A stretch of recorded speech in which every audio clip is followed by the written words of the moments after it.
Welcome to the second of 3 interviews by Akron Soul Train fellow Danny Volk. I am Amy Mothersbaugh, founder and creative director of Akron Soul Train. Today, Danny will interview NATALIE GRIESHAMMER, development and programming manager of Akron Soul Train, in his Made Up with Danny Volk style. Awesome. Join me watching the interview and the exciting makeup reveal afterwards. Danny, are you ready to get made up? Let's do it. So where are we right now? We are right now in Akron Recording Company, which is a studio where my band, The Dreamers, we record. So we want to be part label, part recording studio, part live room. So we kind of want to do everything that would complement what's missing in the Akron scene. We're trying to have opportunities where bands can be represented easily and where they know that their music wants to be bought and consumed, as well as space where they can record for a reasonable amount of money instead of, paying thousands of dollars maybe at some fancy recording studio. So tell me a little bit about Dreamers. Do bands have mission statements? What's yours?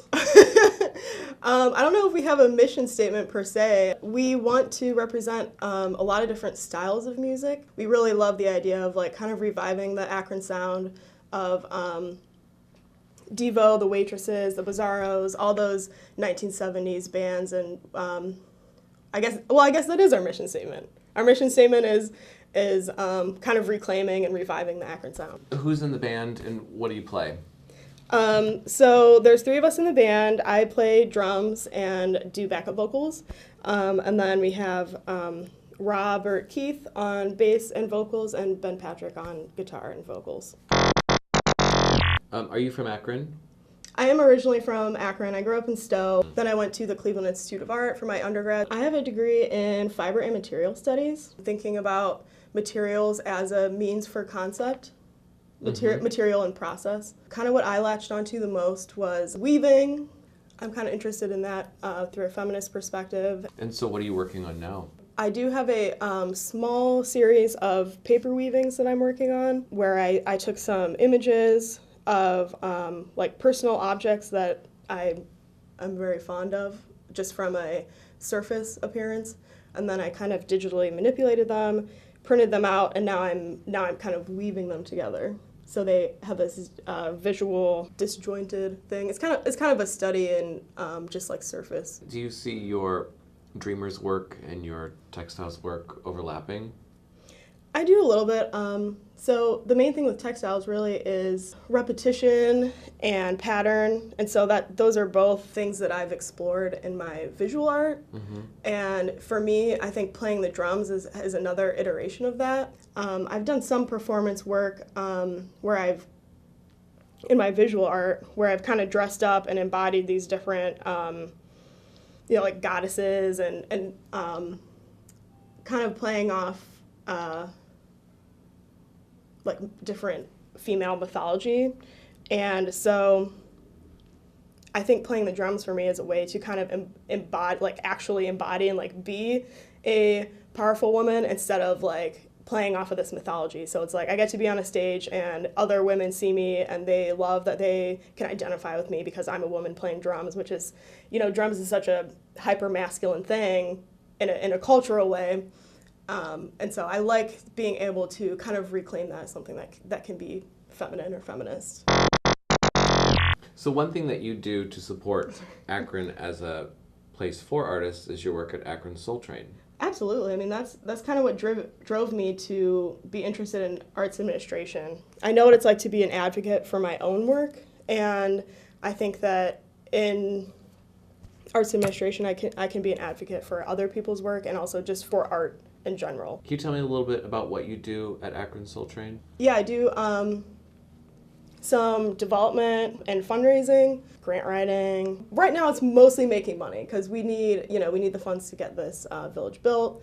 But then I also do a lot of our communications. So I help do all of our social media pretty much, and writing press releases and newsletters. Do you have an elevator pitch for what Akron Soul Train is?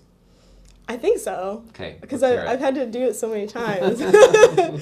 So Akron Soul Train is a residency artist village that will be located in the Northside Arts District. We'll be offering paid fellowships for local and national artists. And we also offer community engagement programming, such as workshops and lectures. So those two aspects, artists and community, go together in tandem. Cool. What kind of good has Akron Soul Train been generating from your perspective? Well, first of all, it helps to relieve like the starving artist stigma, right? We actually are paying artists to make their work, which is something that doesn't even really happen on a national level often. Doing that, and then I also see a lot of our fellows, they get press, they get attention from the community, and it leads to other shows for them.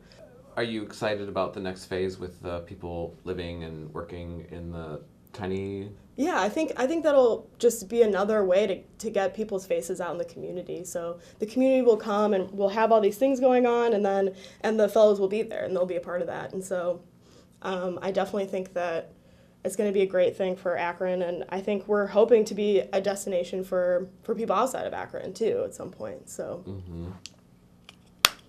So what's your inspiration for this makeup job? The feminine menstrual cycle. Oh, okay. Amy just fell over.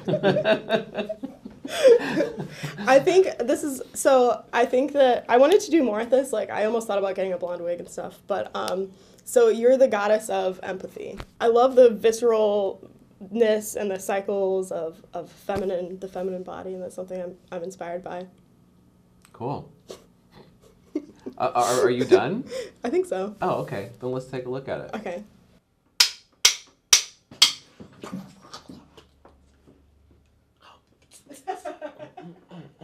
Oh, yeah.